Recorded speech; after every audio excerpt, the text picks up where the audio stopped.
Bien.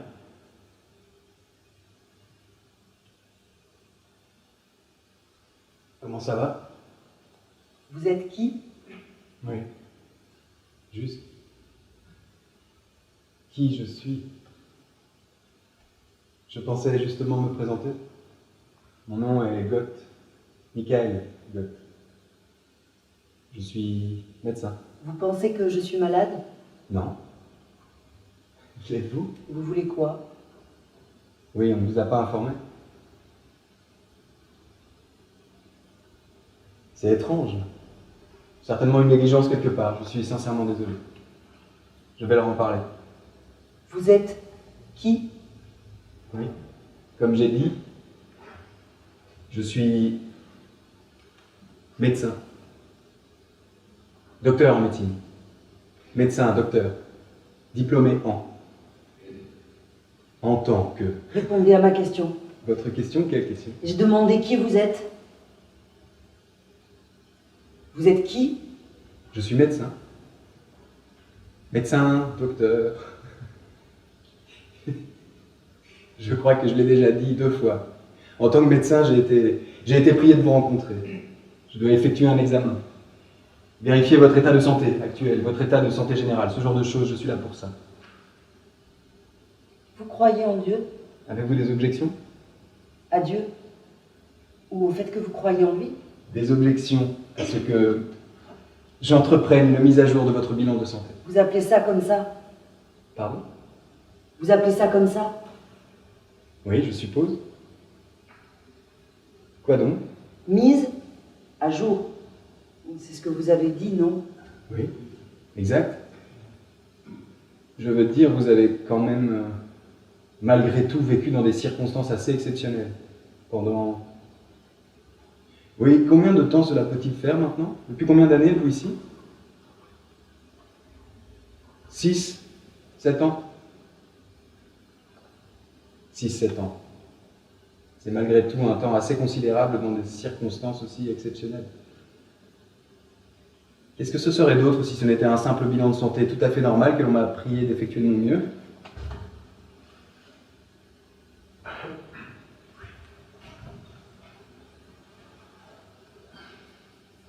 Pourquoi pas la torture? La torture? Quel âge avez-vous? Comment cela pourrait-il en être? Quel âge avez-vous? Je veux simplement contrôler la tension artérielle, le pouls, l'activité cardiaque, l'électrocardiogramme, les poumons, la vue, l'ouïe, etc. Éventuellement la tension oculaire, voir si vous présentez un quelconque symptôme de cataracte. Un bilan de santé tout à fait normal à ma connaissance. Rien d'inhabituel. Rien du tout. Quel âge avez-vous? C'est votre maman qui vous a acheté ces lunettes? Mon âge n'a pas d'importance. J'ai 36 ans. Pouvons-nous commencer? Vous seul pouvez commencer.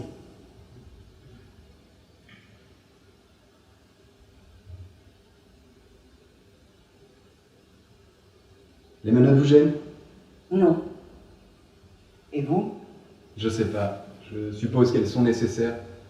Mais cela semble un peu déplacé, peut-être. Vous vous habituerez vite? Vous habitez où? Pardon?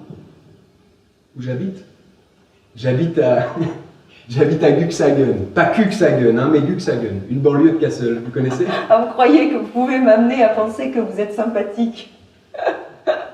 Vous croyez que vous pouvez m'amener un instant à oublier qui vous êtes? Hein? Vous croyez que vous pouvez d'une quelconque façon m'amener à oublier qui je suis?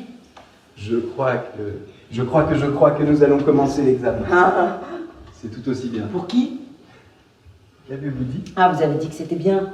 Alors je demande, pour qui? Pour nous deux. Me semble-t-il, ce sera d'autant plus vite fini.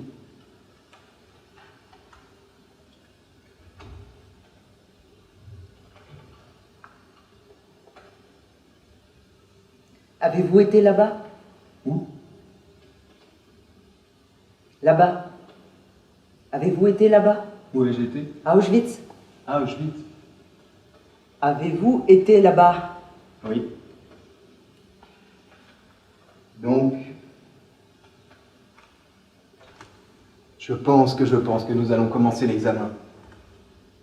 C'est tout aussi bien. Que diriez-vous si nous commencions par examiner votre vue? Si vous regardez le tableau là-bas, auriez-vous l'amabilité d'essayer de lire les caractères de l'avant-dernière ligne tout en mettant votre main gauche sur l'œil gauche? Y avez-vous été? Ou pas? Oui, évidemment. J'ai été là-bas. J'ai été là-bas. En tant que visiteur pendant mes études. En tant que visiteur. Vous êtes sûr? Oui, cela fait bientôt 10 ans. Auriez-vous l'amabilité d'essayer de lire l'avant-dernière ligne en partant du bas du tableau, tout en gardant votre main gauche devant l'œil gauche? Cela ne prend pas longtemps. Que pensiez-vous? De quoi? À Auschwitz, c'était bien agréable? À Auschwitz? Ouais, pensiez-vous que c'était propre et bien, assez bien organisé dans l'ensemble, compte tenu des circonstances? Je n'ai aucune envie de le décrire comme propre et bien. Comment auriez-vous envie de le décrire alors? Oui. Je voudrais dire presque comme un lieu de commémoration historique qui invite le visiteur au recueillement, à la sérénité face aux réalités du passé. Ça n'a pas dû être facile. D'ailleurs, qui se rend là-bas pour que ce soit facile? Et j'ai entendu ça si souvent, je ne ressens aucune culpabilité, ce n'est plus important. A, F, I, G, K, H, C, T, O. C'était la dernière ligne. Je vous ai pourtant demandé de lire la ligne qui se trouve au-dessus. Alors nous pouvons peut-être continuer avec l'œil droit. Pourriez-vous mettre la main droite devant l'œil droit et lire ce qui se trouve au-dessus de la dernière ligne?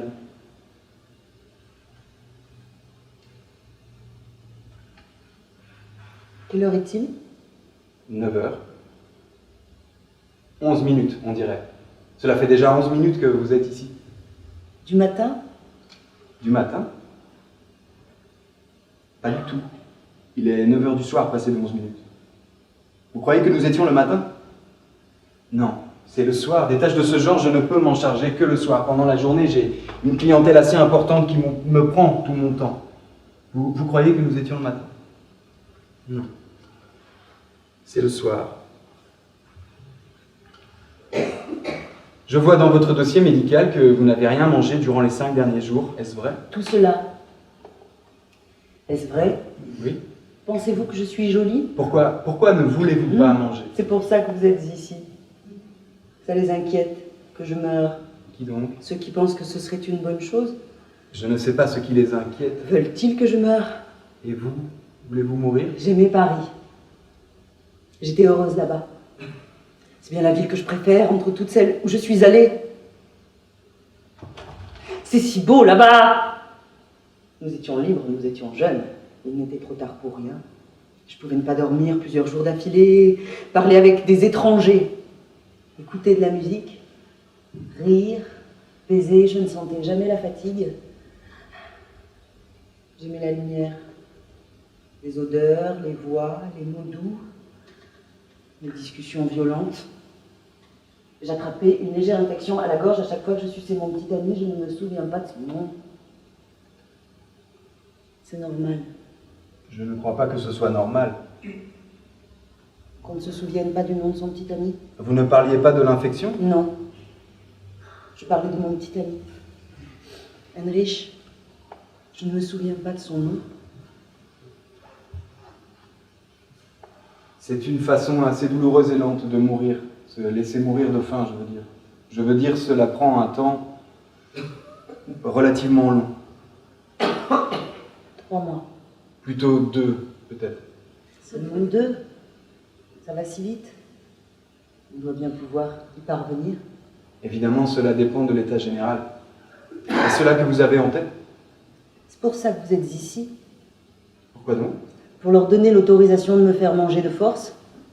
C'est ce que vous croyez. Vous croyez que c'est pour ça que je suis ici? Vous êtes médecin.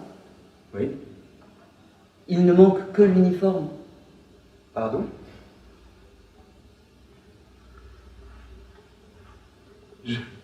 Je crois que nous allons voir votre oui. Je vais juste vous les mettre. Ça va? Bien, j'espère. Vous allez d'abord entendre un certain nombre de sons différents dans l'oreille droite. Lorsque vous les entendez, j'aimerais que vous me fassiez un signe. Vous pouvez lever la main droite éventuellement, ou dire là, ou simplement faire un signe de tête. Vous comprenez?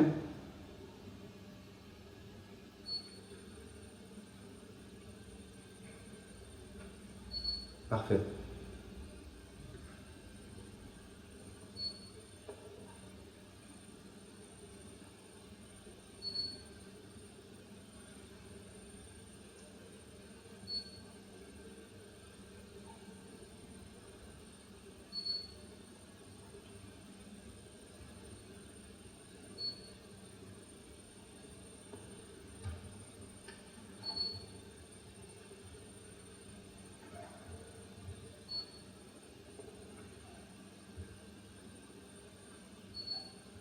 Maintenant, des sons dans l'oreille gauche.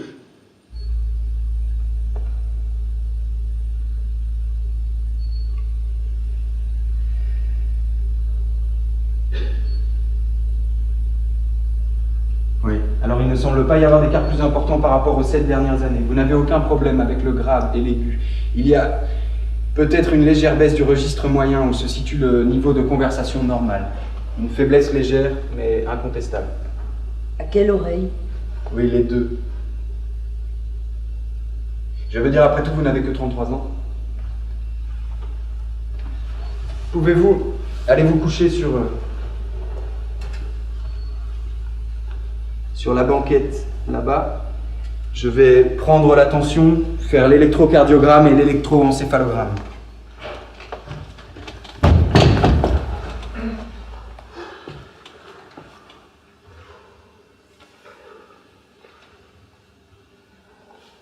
Non. Pardon? Je n'ai pas envie. Vous n'avez pas envie?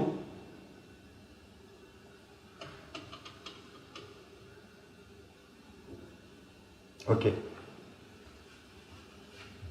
Bien, parfait. Dans ce cas, autant nous arrêter là. Vous pouvez y aller. Y aller? Oui, bien entendu, je vais juste appeler le garde. Où donc? Pardon? Aller où? Vous avez dit que je pouvais y aller? Où donc? Oui, retournez. Retourner? Oui? À la section des livres d'histoire.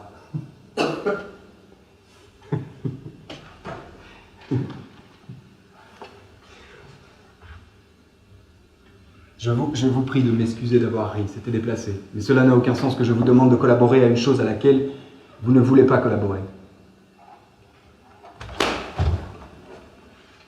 Je dis rien tant qu'ils n'éteignent pas la lumière. La lumière? Quelle lumière? La lumière dans la cellule. Qu'est-ce qu'elle a? Elle est claire. Elle est claire, pourquoi n'éclairait-elle pas? Nuit et jour. Année après année. Toujours. Elle est claire, toujours. Elle ne s'éteint jamais. Il ne fait jamais noir. Il y a toujours de la lumière tout le temps. Vous comprenez? Ah bon? Vous comprenez? Oui, je crois. Vous comprenez ce que je dis? Je crois. Il n'y a aucun endroit dans la pièce où il n'y ait pas constamment cette même lumière. Fermer les yeux ne sert à rien. Ils peuvent tout aussi bien me couper les paupières. Elles passent au travers, même si je mets une couverture ou un coussin. Ou un matelas sur la figure. Ça ne change rien si j'enroule un drap autour de ma tête. La lumière est aussi forte que celle du soleil de Crète en juillet. Je comprends, je dois dire que cela semble assez pénible. Vous n'êtes pas du tout obligé de dire que cela semble assez pénible. Vous ne pensez pas que cela semble assez pénible. Vous pensez que cela semble bien. Pourquoi penserais-je que c'est bien? Parce que vous leur avez dit. J'en parlerai, j'en ferai part dès que l'occasion se présentera. J'ai rédigé une note là-dessus. Sur quoi? Sur le fait que je dois me souvenir de leur en parler à notre prochaine rencontre. Que vous soupçonnez que c'est moi qui leur ai dit laisser la lumière allumée nuit et jour. Je ne peux pas faire plus.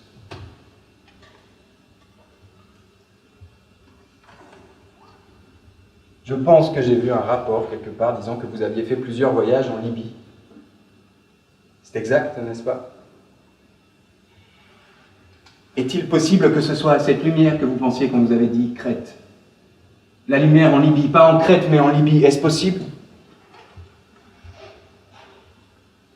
Oui, c'est moins important. Cela n'a aucune importance, absolument aucune en fait. J'ai simplement réagi parce que j'ai moi-même passé 3 semaines en Crète avec ma famille pendant les vacances de juillet. Beaucoup de culture, de paysages, de sites historiques, de ravins et bien entendu, la grotte du Minotaure. Nous l'avons aussi visitée. Très intéressant, captivant. Dieu merci, il n'y avait pas autant d'Allemands que nous l'avions craint. Nous avons loué une voiture. Oui. Voilà, bon. Voyons voir, où en étions-nous? Que faisait votre père pendant la guerre? Mon père. Il est mort. Que faisait-il pendant la guerre?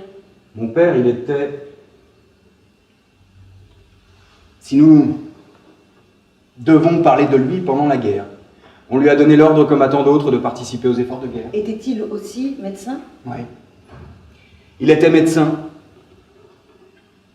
Où avait-il sa clientèle? Il est mort en 1951. J'avais 3 ans à l'époque. Pourquoi ne voulez-vous pas répondre à ma question? Je pense que c'est une réponse à votre question. Je n'ai pas demandé quand il est mort. Je demandais où ces patients sont morts. Je veux dire que je n'ai pas, pour des raisons extrêmement compréhensibles, tellement d'informations concernant l'homme qui était mon père, que l'on devrait naturellement connaître sur un père, puisqu'il nous a quittés quand j'étais très petit, je n'avais que 3 ans. Je ne le connaissais pas, j'étais un enfant. C'est un devoir moral de s'informer de leur travail et du prix qu'ils y attachaient? Évidemment, en général, tout à fait, c'est aussi mon avis. Nous devons tirer des leçons de l'histoire du passé. Si nous ne savons rien sur notre passé, nous avançons forcément à l'aveuglette, c'est évident. Personnellement, je n'ai pas eu la possibilité d'approfondir le passé autant que je l'aurais souhaité. Ma formation en médecine, une vie de famille avec 2 enfants à éduquer, ce genre de choses ont pris tout mon temps en somme. Le temps manque tout simplement. J'ai aussi fait des études. Oui. N'était-ce pas en sciences politiques? N'est-ce pas pour cela que je suis ici? Maintenant, j'aimerais vraiment poursuivre l'examen de santé.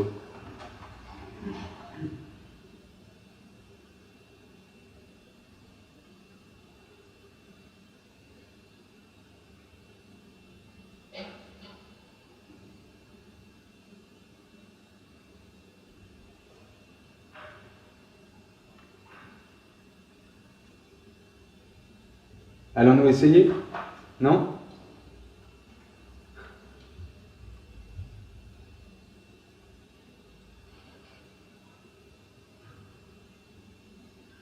Je vous ai posé une question concernant la raison pour laquelle vous avez cessé de soigner votre hygiène personnelle. Il n'y a plus rien de personnel finalement. J'imagine qu'il doit exister une dignité personnelle, peu importe la situation dans laquelle on se trouve. Vous ne vous sentez pas bien? Moi? Oui? Comment vous sentez-vous? Merci, je me sens parfaitement bien. Pourquoi demandez-vous ça? Vous transpirez. Ah, c'est possible. Vous ne le remarquez pas. Quoi donc? Vous êtes trempé de sueur. Oui, c'est possible, on manque d'air peut-être ici. La ventilation aurait peut-être pu être un peu meilleure, c'est une petite pièce. Avez-vous regardé la chaise Quelle chaise? sur laquelle vous êtes assis? Avez-vous remarqué que vous avez déplacé de quelques centimètres vers la gauche la chaise sur laquelle vous êtes assis? N'avez-vous pas remarqué que vous déplacez successivement de plus en plus à gauche la chaise sur laquelle vous êtes assis et que vous vous détournez de moi pendant que vous essayez de me parler dans un effort désespéré pour être ici et hors d'ici. Non, je ne crois pas. Je crois que c'est ce que vous faites. Pourquoi ferais-je cela? Pourquoi aurais-je fait cela? Parce que je détiens un savoir et que j'ai une conviction qui menace directement votre existence personnelle et sociale dans sa totalité. Vous? Absolument pas, au contraire. Au contraire. Déplacez-vous la chaise parce que je ne détiendrai pas un savoir et n'aurai pas une conviction qui menace votre existence personnelle et sociale dans sa totalité? Non. Je veux dire, de quelle façon pensez-vous pouvoir constituer la moindre menace pour mon existence personnelle et sociale? Vous êtes enfermé, vous êtes isolé, totalement isolé, vous êtes surveillé nuit et jour, vous êtes surveillé et observé en ce moment. Vous n'allez jamais quitter cet endroit, en tout cas pas vivante, humainement parlant. Humainement parlant, vous allez mourir ici. Moi non, je vais m'en aller d'ici dans, disons, 1 heure. Et je ne vais jamais revenir, humainement parlant. Dans un instant, vous allez me tourner tout à fait le dos et éclater en sanglots. C'est ce que vous croyez? Nous verrons bien. Quel âge est-ce que j'ai? Oui. Ne savez-vous pas l'âge que j'ai? Si, je sais l'âge que vous avez. Quel âge avez-vous? 67 ans. Quel âge vous donnez-vous? 67 ans. Mes menstruations ont cessé, c'est normal. 67 ans, alors j'estimerais qu'il est grand temps. Bon. Vous écrivez ça. Quoi donc? Que vos menstruations ont cessé à l'âge de 67 ans? Que j'ai 67 ans. Vous écrivez ça? Que vous dites avoir 67 ans? Non. Pourquoi le ferais-je? Je sais que vous n'avez pas 67 ans. Vous avez 31 ans. Vous avez le même âge que ma femme. Je connais évidemment son âge. Elle s'appelle Claire. La connaissez-vous? L'avez-vous rencontrée? Votre femme. Elle a l'habitude de boire un verre de vin blanc sec à cette heure de la journée et de grimper dans le fauteuil du salon un verre de chardonnay pour regarder le journal télévisé. Et elle dit qu'elle ne comprend pas les gens comme vous. Elle pense que vous ne faites que vous révolter contre la famille. Comment auriez-vous pu la rencontrer? Vous ne fréquentez pas les mêmes milieux. Je vois à quoi vous pensez. Ah bon? Ah oui? À quoi donc? Vous pensez que vous auriez envie de me pénétrer. Vous pénétrez, pourquoi en aurais-je envie? C'est pour ça que vous parlez de votre prétendue femme. En avez-vous envie? En fait, non. Non. N'en avez-vous pas envie? De quoi? Me pénétrer. J'ai envie de poursuivre l'examen, c'est la seule chose dont j'ai envie. Ah, j'ai plus envie de vous parler. Aucun problème, je peux vous examiner sans que nous échangions un seul mot. J'ai envie de parler à Willy Brandt. Je comprends. J'ai envie de parler à Willy Brandt, Helmut Schmidt. Henry Kissinger. Richard Nixon. Dans cet ordre. D'abord Willy Brandt. De quoi avez-vous envie de parler à Willy Brandt? De vous. Êtes-vous marié? Je vois ici que vous avez adressé une demande pour emprunter La pesanteur et la grâce de l'auteure catholique française Simone Veil. Répondez à ma question, bordel de merde. Votre question, laquelle? Vous êtes vraiment schizophrène? J'ai demandé si vous étiez marié. Oui, je suis marié. Je pense avoir dit que j'avais passé 3 semaines avec ma famille sur l'île grecque de Crète. Je pense avoir mentionné que j'y étais allé en vacances avec ma famille. D'habitude, lorsque l'on parle d'une famille, cela suppose en général qu'il existe un mari et une femme. Si un homme dit qu'il passe des vacances en famille, peu importe l'endroit, dans un cas normal, il veut généralement dire qu'il l'a fait en compagnie d'une épouse légitime, et bien entendu de ses enfants. Pour autant qu'il y ait des enfants. Vous ne pouvez pas me provoquer.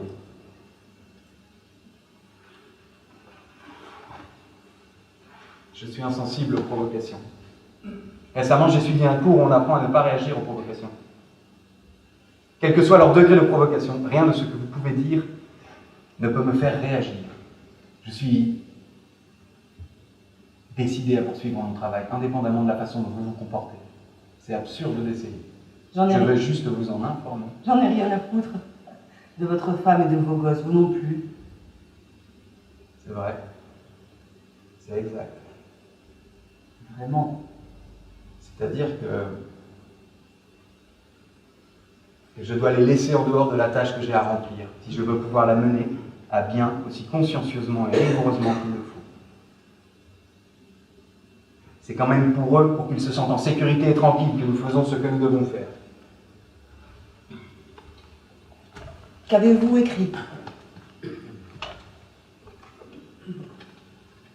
J'ai écrit violon. Le mot violon. Oui. Vous pouvez écrire n'importe quoi. Allez-vous jouer du violon avec vos enfants? Non. Non, non. Je ne joue pas de violon. Malheureusement, je ne suis absolument pas musicien. Mais vous, vous avez joué du violon dans votre jeunesse, vous étiez membre d'un quatuor à cordes, n'est-ce pas? Je ne m'en souviens pas. Comment pourrais-je m'en souvenir? Vous ne vous en souvenez pas? Étonnant. Oui, n'est-ce pas? Difficile de trouver une personne qui ne s'en souviendrait pas qu'elle ait fait partie d'un quatuor à cordes. Alors vous ne vous en souvenez pas? Non. Malheureusement, il s'est passé quelque chose avec ma mémoire. Vous rappelez-vous que vous avez demandé un violon il y a quelques années? L'avez-vous eu? Oui, je crois. Quoi donc? Que j'ai eu un violon? Bien. En avez-vous joué? Non. Pourquoi non? Pourquoi demandez-vous ça? Je sais pas. Pourquoi n'en avez-vous pas joué? Maintenant, je me souviens. Quoi donc? Pourquoi je n'en ai pas joué? Oui?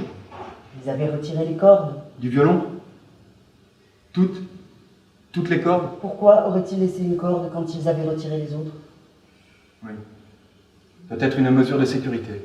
Pour des raisons de sécurité. Ils voulaient peut-être vous empêcher de fabriquer quelque chose avec les cordes qui vous permettrait ensuite de vous y pendre. N'était-ce pas cela que vous aviez en tête? D'échapper à votre sanction? Il n'y a pas de son. Ici. Pas de son. Pas du tout de son. Je voulais entendre des sons. Quel genre de son? Simone Veil n'était pas catholique. Qui? Simone Veil? Non.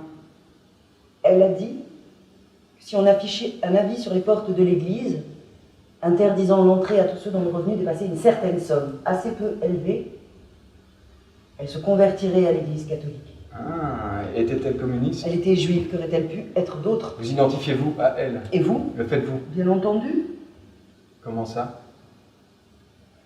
C'est la seule chose qu'on puisse faire en Allemagne aujourd'hui si on veut être une personne décente. Ressentir la honte de ne pas être juif. Les trains continuent à rouler vers les mêmes gares. Vous êtes psychiatre, n'est-ce pas? Psychiatre. Psychiatre nazi. Si on s'en tenait à un sujet à la fois, les épuiser un par un.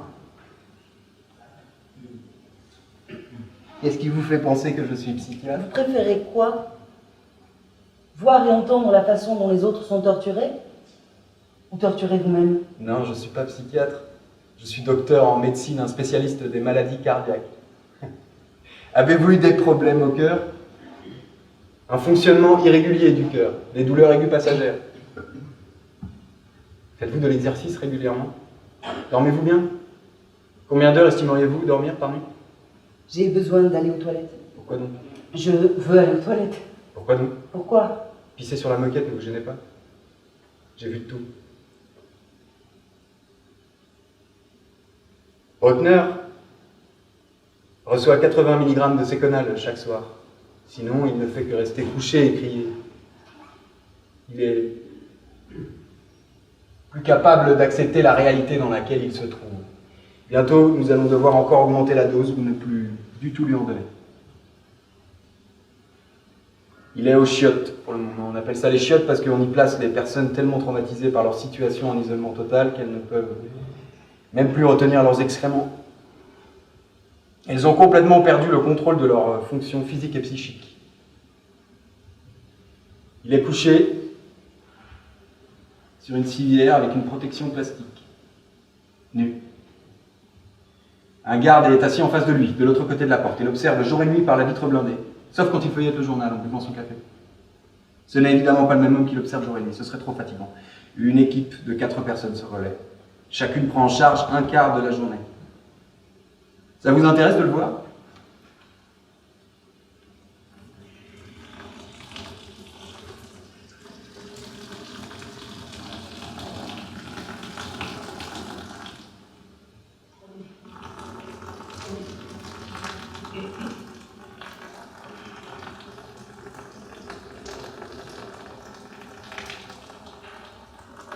Voulez-vous voir la personne sur la civière, je veux dire?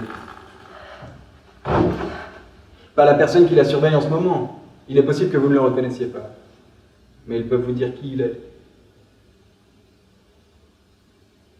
Bien entendu, c'est hors de question. Vous ne pouvez pas le voir. Vous ne pourrez jamais le revoir vivant. Humainement parlant. Ce qui se passe ensuite après la mort nous échappe. Voulez-vous en savoir plus?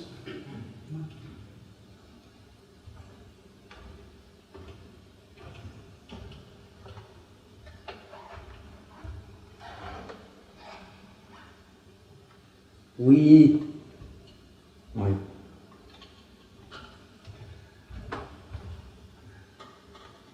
Que peut-on dire?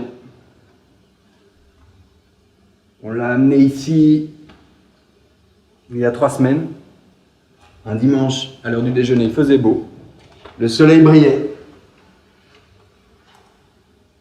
Il a traversé la cour intérieure entre 2 hommes de la sécurité, seulement vêtus d'un grand linge, les menottes aux mains et aux pieds aussi, évidemment. Vous intéressez-vous au théâtre, au film, à la religion? Y a-t-il une musique que vous souhaiteriez entendre dans les haut-parleurs? Du baroque français? Du Lit? De Lucie? Voulez-vous que l'on prenne des gardes de vous lire Corneille ou Racine? La France, la France, la France, la France, la France, la France est un pays magnifique. La culture française, j'adore la France. J'y séjourne régulièrement, au moins 1 fois par an. D'habitude, je passe au moins 2 semaines de mes vacances en France. Ma femme vient de là. Elle vient d'une petite ville qui s'appelle Chinon. À Chinon, on produit un vin qui s'appelle aussi Chinon, un vin de table, agréable, excellent à boire au déjeuner. Parce qu'il n'est pas tellement fort. Chinon se trouve à peu près à 20 km de Tours, dans les pays de la Loire. Le célèbre artiste français Georges de la Tour vient de Tours. Je l'y ai rencontré, ma femme, lors d'une étape d'un voyage organisé par ma classe de droit. J'avais 22 ans. Savez-vous qui je suis? Sais-tu qui je suis, petite conne? J'ai 43 ans. Je n'avais que 3 ans quand mon père est mort, quand la Seconde Guerre mondiale a pris fin.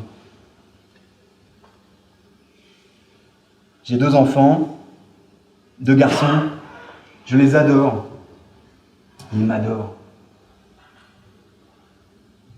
M'adores-tu? Toi? Oui. M'adores-tu?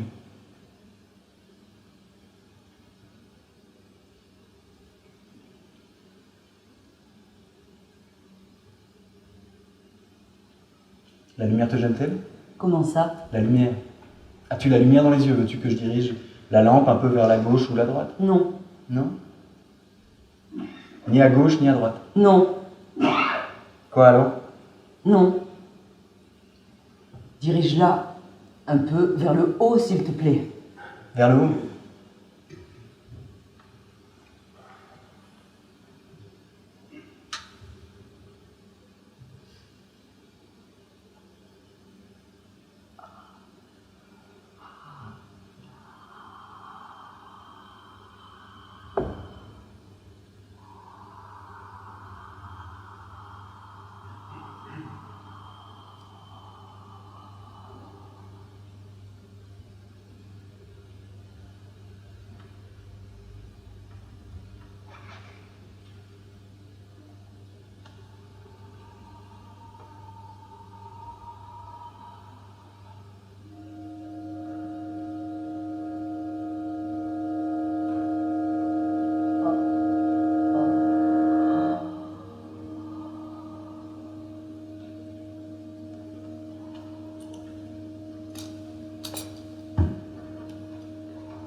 Alors, ça va comme ça? Encore plus, comme ça. Merci. Ça va comme ça. Oui.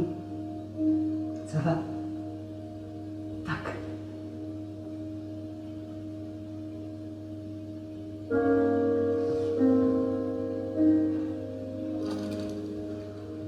Il n'y a pas de quoi.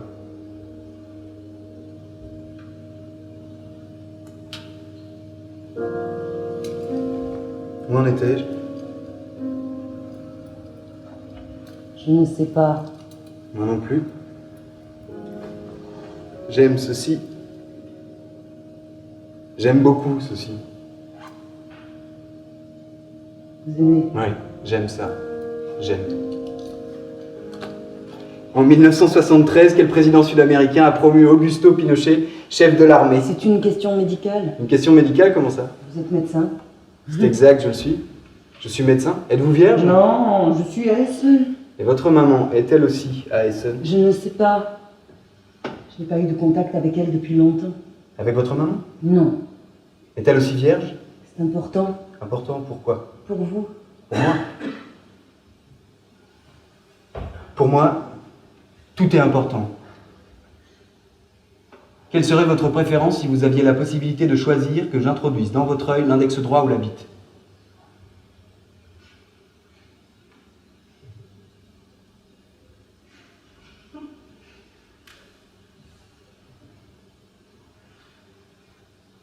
Pas de réponse. Vous pouvez pas répondre? Vous voulez pas répondre? Alors, répondez à ceci, c'est peut-être plus facile. Vous portez la responsabilité morale d'avoir tué et mutilé un homme. Qu'allez-vous dire à ses enfants et à sa femme?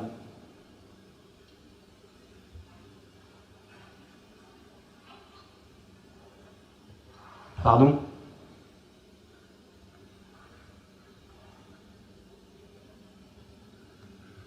Vous n'avez peut-être pas tant de choses à dire. Ah, Voulez-vous faire une petite pause? oui. Parfait.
Comment ça va?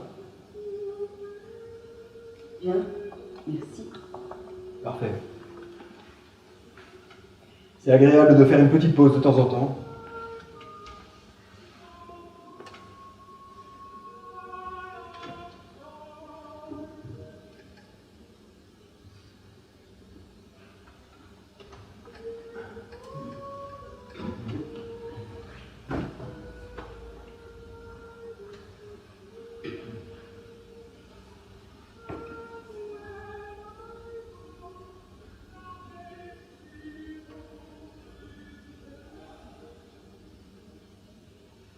Je vous fais une confidence. Votre père m'a écrit une lettre. Mes cheveux me manquent. Votre père m'a écrit une lettre personnelle, un peu étrange, je ne le connais pas. Dans sa lettre, il parle de sa foi. Il croit en Dieu, il était pasteur, maintenant il est à la retraite. Les cheveux vous manquent-ils? C'est la première fois que je vous rencontre. Je ne vous ai jamais rencontré. Auparavant, j'ai été assez curieux d'en savoir plus sur vous. J'ai presque ressenti un désir de pouvoir vous regarder et vous parler. On peut sans doute décrire ça comme une sorte de désir, c'est-à-dire un désir de pouvoir être seul avec vous, et vous voir, et vous parler. C'est la première fois que vous me rencontrez? La première fois? Oui, absolument, c'est la première fois. La première fois, j'en suis certain. Ce n'est pas? Ce n'est pas la première fois? Je ne sais pas. Ce doit l'être. Ce ne l'est pas? Je ne sais pas. Qu'allez-vous faire maintenant? Maintenant. Je vais vous demander de vous lever et d'aller vous coucher sur la banquette là-bas, puis je veux que vous déboutonniez votre blouse. Auriez-vous l'amabilité de vous lever et d'aller vous coucher sur la banquette là-bas, puis de déboutonner votre blouse?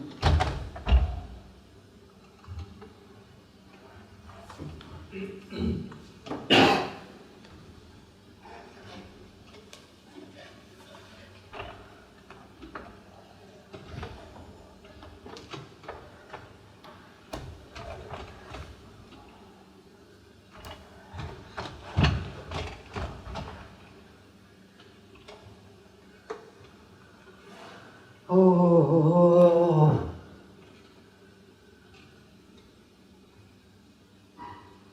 Oh.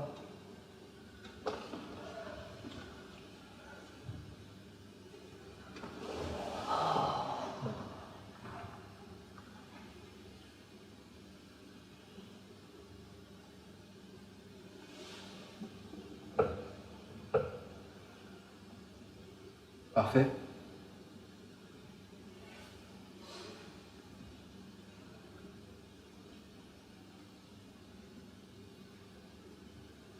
Elles sont peut-être un peu froides maintenant.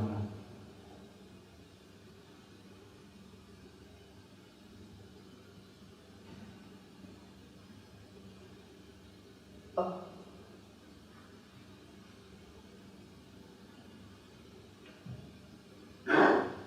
Voilà. Alors je pense que tout est en place.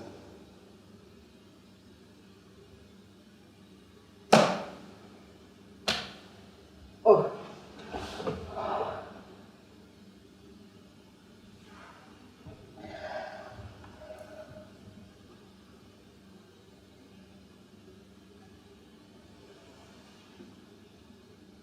Ensuite, je vais juste prendre votre tension artérielle. Après, il ne reste plus grand-chose à faire. Oh.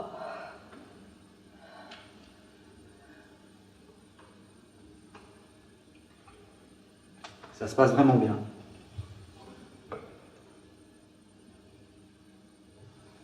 Oh.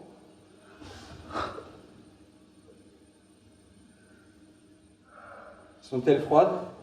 Non, vous avez envie de me toucher. Toucher? Oui, vous en avez envie. Vous touchez, que voulez-vous dire? Vous n'en avez pas envie. Je comprends pas. Me prendre, me caresser. C'était cela que vous vouliez dire? Oui, prends mes seins, caresse-moi. Je peux pas, c'est impossible. Oh, aussi fort que tu peux. Peste pas. Non, non. C'est impensable. Hors de question. Contraire à l'éthique.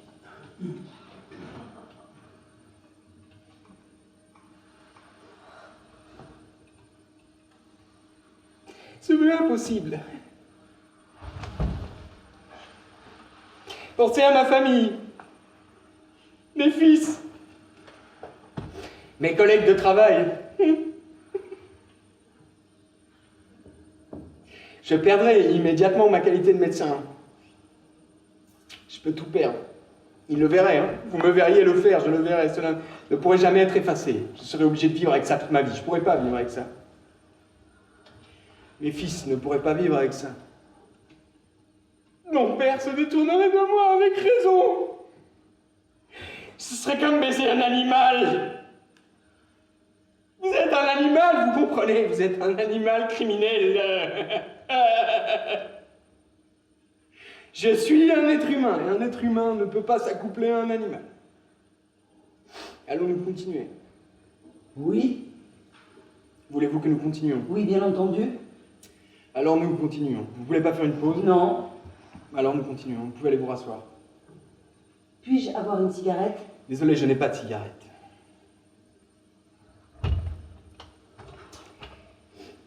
Il demande la permission de venir vous rendre visite. Qui? Votre fils? Non, votre père. Parlons de votre père, je parle tout le temps de votre père, ne remarquez-vous pas? Cela fait un bon moment que j'essaie de parler de votre père, pas de mon fils. Mon fils.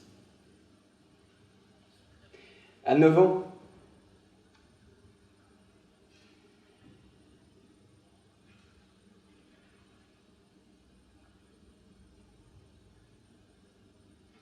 Si tout est comme ce devrait être, pourrait être, si rien d'inattendu ne s'est passé depuis le moment où je l'ai quitté, aujourd'hui il est probablement couché dans son lit. À cette heure-ci, il dort, c'est ce qu'il devrait faire. Dormir paisiblement, en sécurité. Respirer librement, pourquoi ne le ferait-il pas? Sa famille le protège de tout le mal qui l'entoure, il le sait. Il sait que rien ne lui arrivera tant que son père remplit ses devoirs aussi consciencieusement qu'il le peut. Une petite lampe de porcelaine blanche lui au-dessus de son chevet. Il porte un pyjama à rayures bleues. Il est couché sur le côté gauche comme toujours, avec les jambes recroquevillées, comme s'il voulait sauter. Sur le plancher, au pied du lit, se trouve son grand réseau de trains miniatures.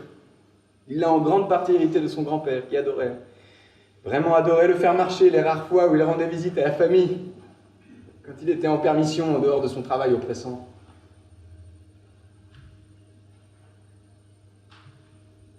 Il y a joué toute la journée, il a placé les rails, les wagons, les gares, les quais, les bergers allemands, les soldats, les clôtures éclairées par des lampes fortes, et ceux qu'on débarque des trains.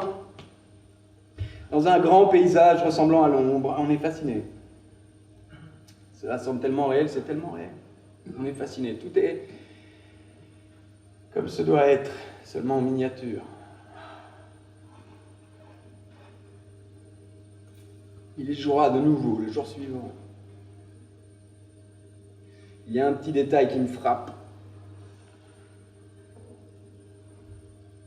Quand les trains ont livré leur chargement, on peut trouver dans certains wagons des petits livres de Goethe et Schiller, ou des petites chaussures et des montres et des portefeuilles. Mais comme je l'ai dit, maintenant il l'a laissé là, demain il jouera de nouveau. Il a tous ses horaires et ses transports en tête, quelle que soit la complexité du projet, il fonctionne presque toujours. Tous ceux qui doivent atteindre leur destination arrivent aussi au moment prévu. Même si de temps en temps, quelques trains peuvent être obligés d'attendre au terminus, car le déchargement peut prendre un peu plus de temps que prévu. D'habitude, je vais dans sa chambre quand je reviens du travail, fatigué, sans force, vidé, lessivé. Pourquoi? Parce que j'ai consacré une si grande partie de mon temps à des gens qui n'ont pas d'âme, seulement de la mesquinerie, de l'avarice, de l'ambition, des gens qui détruisent la société par leurs complots et leurs envies. Celui qui n'a pas vécu ça ne peut pas comprendre les difficultés auxquelles on est confronté. Après un moment, je ne peux plus parler, je ne peux presque plus ouvrir la bouche, la sueur perd sur mon front, sur tout mon corps. Je pense qu'il est difficile de respirer normalement. Après les entretiens que je dois avoir avec eux, je remarque que j'ai fait pivoter presque sur elle-même la chaise sur laquelle je suis assis pour les quitter. Et ne pas être obligé de voir leur monde. Je suis complètement épuisé. Je rentre à la maison, je garde la voiture sous le platane, il pleuville. Vous savez, comme il pleut toujours à Cassel. Je monte les marches de notre maison. Ma femme dort. Je vais dans la chambre d'enfant. Là, mon fils est couché dans son lit. Il ne sait encore rien sur la perversité du monde, rien de ce qu'il apprendra bientôt. Je m'assieds sur son lit, je prends sa main, j'écoute sa respiration. Je chuchote son nom, j'éclate en sanglots, je le reconnais, je pleure, sans mesure ni contrôle. Je pleure quand je pense aux expériences qui l'attendent et qui très bientôt le banniront du monde sécurisant et bon auquel il s'était habitué. Quand je pense à toute l'humiliation et la barbarie qu'il nous faudra affronter pour la simple raison qu'il doit grandir. Oui, oui, alors là, je dois pleurer. Qui deviendra-t-il? Qui en fera un autre que celui qu'il est aujourd'hui? Combien de déceptions et de tromperies va-t-il devoir connaître? Pourquoi va-t-il devoir subir la cruauté du monde pour devenir un homme? Pourquoi va-t-il devoir vivre? Pourquoi? Pourquoi vont-ils devoir vivre et mourir? À Cassel. À Cassel? Non, pas à Cassel. Je crois pas qu'il restera à Cassel quand il sera grand, je crois qu'il quittera Cassel, il ira vivre ailleurs. Pourquoi? Je sais pas. Mais j'avoue que... je pleure quand j'y pense, il n'y a aucune alternative, tôt ou tard, il faut qu'un fils quitte sa mère et son père.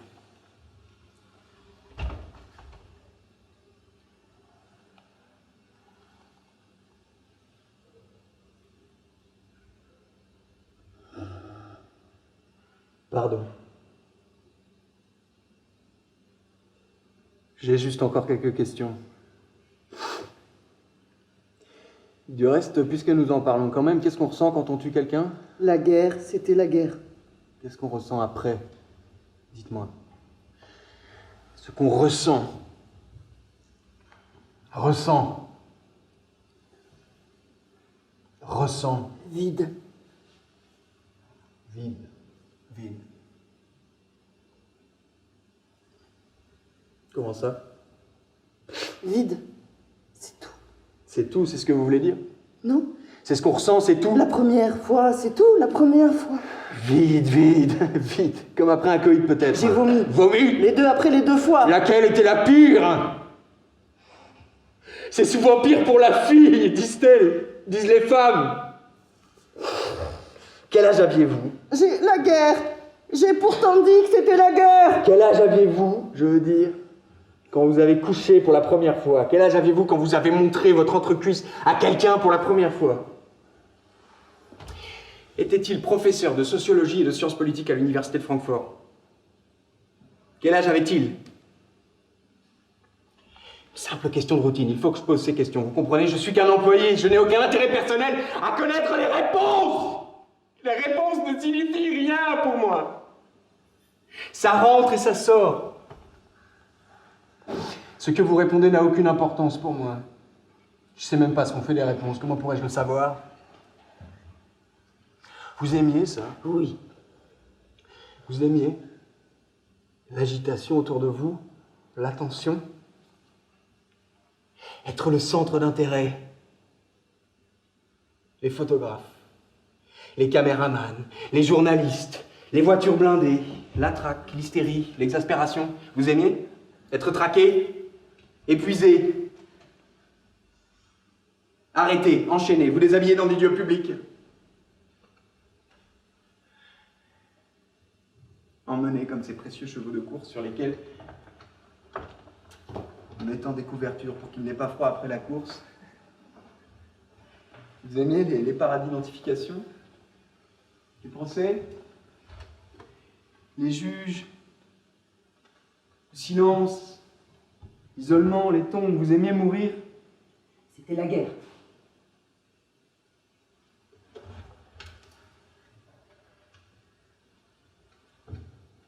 Mon père a un élevage de volailles, un élevage de poules à la campagne, situé à environ 30 km de Koblenz. Savez-vous combien de poules il a? Il a 5000 poules dans un enclos de 500 mètres carrés. Savez-vous ce que c'est? C'est un camp de concentration pour poules. Votre père? Mais oui, mon père! Vous avez dit qu'il était mort. Qui? Votre père. Qui est mort? Votre père, vous avez dit qu'il était mort. Mon père? Ouais, mon père est mort. Votre père est vivant. Mon père est mort quand j'avais environ 2 ans. Je suis certain de l'avoir dit, je parle de mon oncle Willy! Il était comme un père pour moi. Je l'appelle père quand je le vois. Il a 72 ans. Il était adjudant auprès d'Helmut Heinz à Breslau. Son père le battait à la moindre faute. Et son frère l'enculait régulièrement et sans pitié. Et sa sœur. Sa sœur. Voilà, je me rappelle plus de son nom. Elle avait un pensionnat dans une petite ville de la vallée de la Moselle quand elle travaillait. Maintenant, elle est veuve. Elle disait toujours que les jeunes officiers qu'elle fréquentait de temps en temps dans les mêmes milieux à Munich étaient les hommes les plus charmants qu'elle ait jamais rencontrés. La seule chose à laquelle elle pouvait penser quand elle pensait à eux était leur charme fou. Porter des jugements n'était pas son affaire. Un tel charme ne se trouve plus, disait-elle. Il appartient également à un temps révolu. Un jour, mon père a vendu notre piano à queue, un Steinway. Il voulait payer une fourrure à sa maîtresse.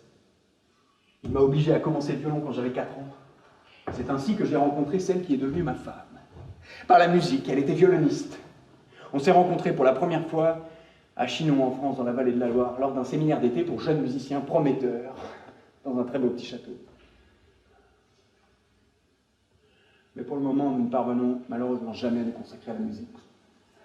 Pas de musique du tout, c'est ennuyeux. Nous nous disons à quel point cela nous manque, les moments où nous jouions ensemble. Et nous avons beaucoup trop à faire.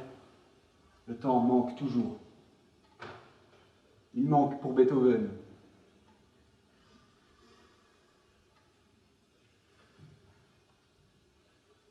Votre père demande s'il peut venir vous voir bientôt. Il demande combien de temps cela va prendre avant qu'il puisse vous voir. Non. Je ne veux pas. Qu'est-ce que vous ne voulez Je pas? ne veux pas le voir. Non. Est-ce que vous voulez voir que moi? Oui, que vous. Ne voulez-vous voir que moi? Oui, que vous. Bien que je ne ressente rien pour vous? Oui. Et ne ressentirez jamais rien? Oui. Et cela qui vous attire? Je ne sais pas. Quoi donc? Le fait que je ne ressentirai jamais rien. Qui êtes-vous? Qui je suis? Oui, qui êtes-vous? Ouais. Qui est-on en réalité, en fin de compte? Quoi donc? Je sais peut-être pas qui je suis. Et je sais où je suis. Je suis dans mon bureau. Ceci est mon bureau. Ceci est mon mobilier de bureau. Ma lampe de bureau. Ma chaise. Mes armoires avec les archives. Mes dossiers, mes notes, mes papiers. Mes photos.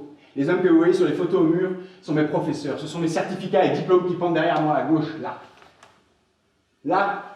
Là, le fauteuil qui se trouve là-bas est aussi à moi. Cuir noir, cuir véritable. Il est italien. Il sent quand le temps change, presque comme une personne. Je peux m'étendre dessus, presque comme une personne. Comment? Je fais simplement basculer le siège vers l'avant pour qu'il devienne comme un lit quand je sens que j'ai besoin de m'allonger. De fermer les yeux, de me remettre. De temps en temps, j'ai besoin de m'évader, de laisser mes pensées se fixer sur tout à fait autre chose. Mon travail est épouvantable, insurmontable. Ne prend jamais fin. N'a aucune fin. Nettoyer le monde, c'est exigeant. Prendre les décisions pour rendre le monde propre à nouveau de la façon la plus rapide, la plus efficace, mais aussi le meilleur marché, cela ne te quitte pas quand tu rentres chez toi à 6 heures. Quand tu rentres chez toi, près de ton fils. C'est vrai, j'ai un fils. Il aura bientôt 7 ans, il est normal, intelligent, patriote, je l'ai éduqué pour qu'il devienne un bon citoyen. Conscient de son devoir. Je tiens à ce qu'il s'intéresse à la culture et au sport. Et surtout à l'histoire. L'histoire de son pays. Nous sommes en démocratie depuis bientôt 30 ans, c'est magnifique. À quoi cela a-t-il mené? À de l'espace et de la liberté pour des gens comme vous. Au terrorisme.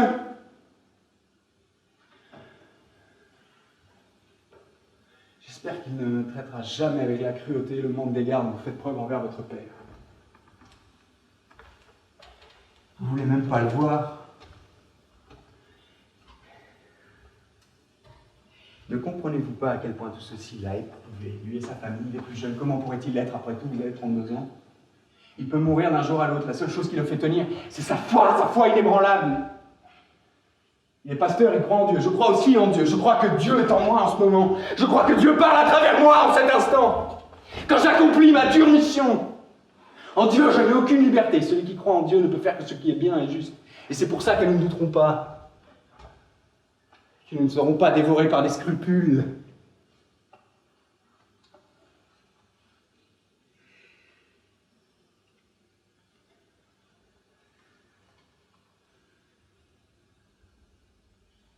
Savez-vous ce que votre père écrit? Votre père écrit qu'il a récemment commencé une collecte pour payer un traitement de vos dents. Vos dents. Vos dents, qu'est-ce qu'elles ont, vos dents? Vous les perdez?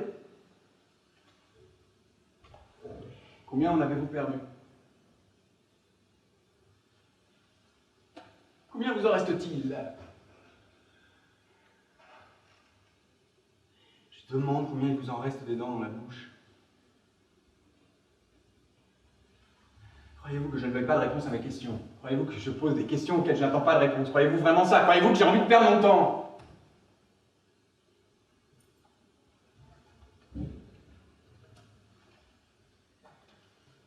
Ouvrez la bouche. Je me vois dans l'obligation de compter vos dents moi-même.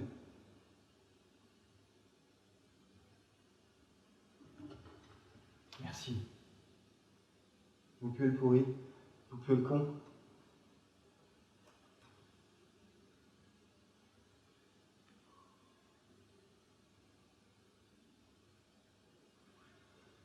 Dix dents, c'est assez. Pourquoi faites-vous tant d'histoires?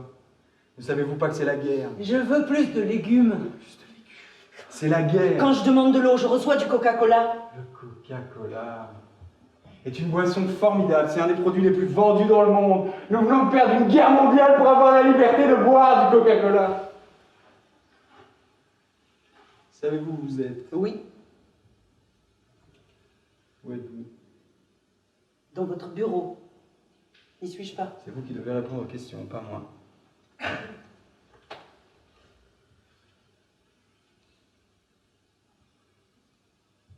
Quel jour est-on aujourd'hui? Dimanche La date? 23.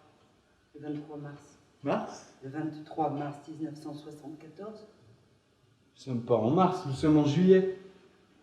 Juillet. Oui, bien entendu, nous sommes le 17 juillet. Nous sommes le 17 juillet 1992. C'est l'été, pas le printemps. L'été. Le plein été. Il fait 36 degrés à l'ombre, il fait plus de 30 degrés depuis bientôt 2 semaines. On a un climat quasi tropical.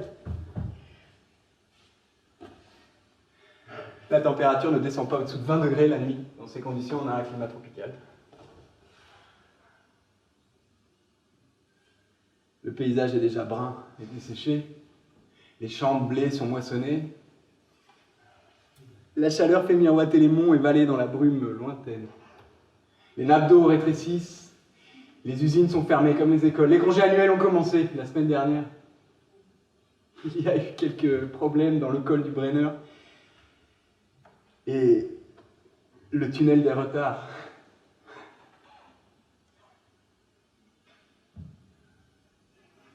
Oui, les autoroutes sont presque bloquées par les vacanciers en route pour la Riviera et la Toscane. Les gens qui n'ont pas les moyens de partir en vacances recherchent l'ombre des tilleuls et des platanes dans différents parcs. Le soleil vient juste de se coucher, légèrement rose dans la brume blanche. Il fait bientôt nuit.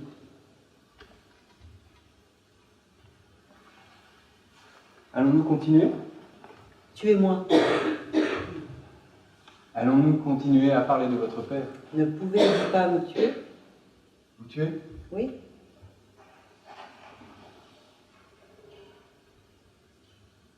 Malheureusement.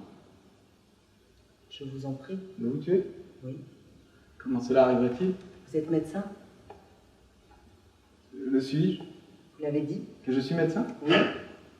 Ne pouvez-vous pas me donner quelques comprimés qui me tueraient? Si, je peux. C'est évident, mais je n'en ai pas le droit. Nos dispositions étatiques n'autorisent pas la peine de mort. Vous allez rester ici encore 20 ans.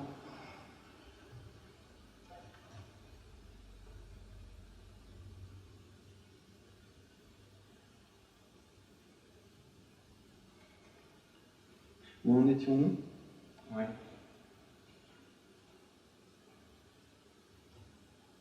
Comment s'appellent les autoroutes allemandes où on peut rouler aussi vite que l'on veut?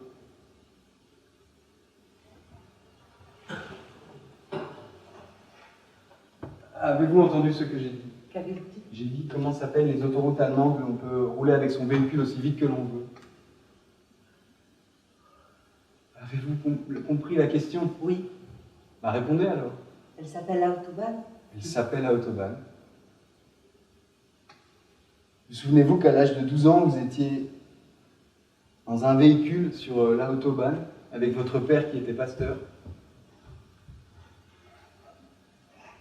assis sur le siège du conducteur à côté de votre maman avec deux de vos trois frères et sœurs. Un troisième, un frère plus âgé, était resté à la maison pour améliorer ses connaissances en latin pendant l'été. Il n'a pas pu vous accompagner. Vous avez traversé l'Allemagne pour passer les vacances à Venise. Vous vous en souvenez? Non. Vous aviez 12 ans. 12 ans? Vous aviez coupé vos longs cheveux. Vraiment? Vous aviez les cheveux courts. Vous vouliez avoir la coiffure d'Audrey Hepburn. Qui? Audrey Hepburn, une star américaine de cinéma qui a joué dans le film Vacances romaines. Son partenaire était la star américaine de cinéma Gregory Peck.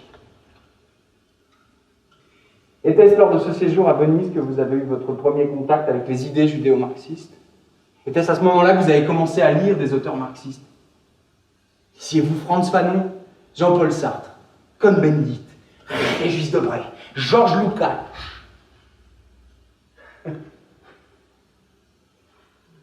Ne lisiez-vous pas Georges Lukács? Comment cela se fait-il? J'avais 12 ans. Vous étiez capable de lire. J'avais 12 ans. Je lisais des hebdos. Je prenais des bains de soleil. J'avais un maillot de bain blanc. J'étais amoureuse d'un garçon. Était-il marxiste? Il avait 17 ans.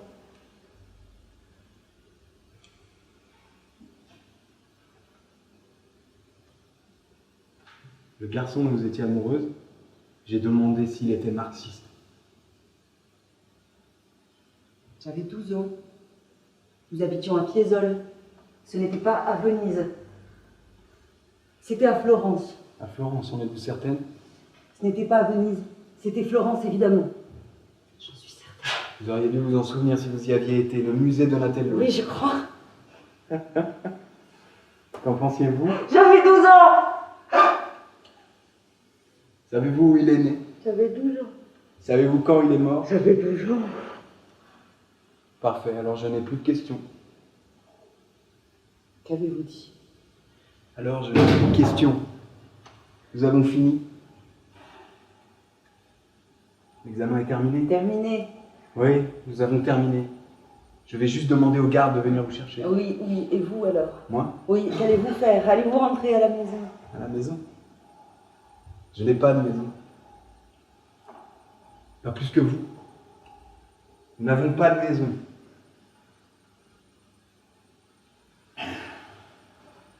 Aucun de nous ne va rentrer dans une quelconque maison.